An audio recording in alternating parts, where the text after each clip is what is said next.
చాలా కాలం క్రితం ఒక ఊరిలో బట్టలు ఉతికే రంగయ్య ఉండేవాడు. రంగయ్య చాలా నిజాయితీగా కష్టపడి పనిచేసేవాడు. అతను బాగా డబ్బు సంపాదించి తన కుటుంబంతో సంతోషంగా జీవించేవాడు.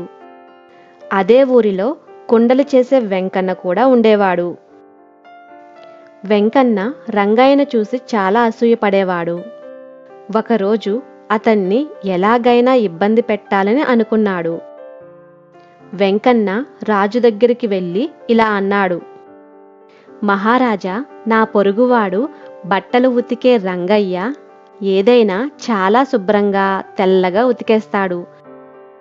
మీ ఏనుగును కూడా అతని దగ్గరికి పంపండి. అతను దానిని తెల్ల ఏనుగుగా మార్చేస్తాడు. రాజుకు ఇది వింతగా అనిపించింది. అతను అనుకున్నాడు, నాకు తెల్ల ఏనుగు ఉంటే నేను ఇంద్రుడిలా గొప్పవాడిని అవుతాను. మరుసటి రోజు రాజు రంగయ్యని పిలిచి ఇలా అన్నాడు: నీ గురించి నేను చాలా విన్నాను. నువ్వు ఎలాంటి బట్టలనైనా తెల్లగా మారుస్తావంట కదా, నా ఏనుగును కూడా తీసుకువెళ్ళి తెల్లగా చెయ్యి అని ఆదేశించాడు.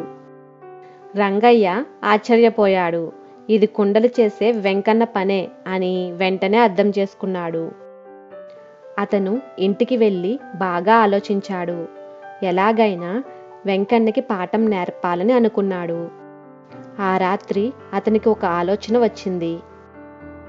తరువాత రోజు రాజు దగ్గరికి వెళ్ళి ఇలా అన్నాడు: మహారాజా, నేను మీ ఏనుగును తెల్లగా చేస్తాను, కానీ దానికి ఒక పెద్ద పాత్ర కావాలి.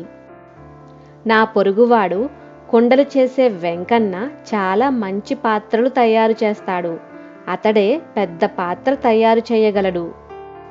రాజు వెంటనే వెంకన్నని పిలిపించి పెద్ద పాత్ర చేయమని ఆజ్ఞాపిస్తాడు.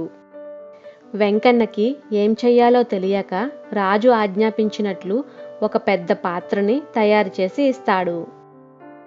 రంగయ్య ఏనుగుని తీసుకువచ్చి ఆ పాత్రలో పెట్టడానికి ప్రయత్నిస్తాడు.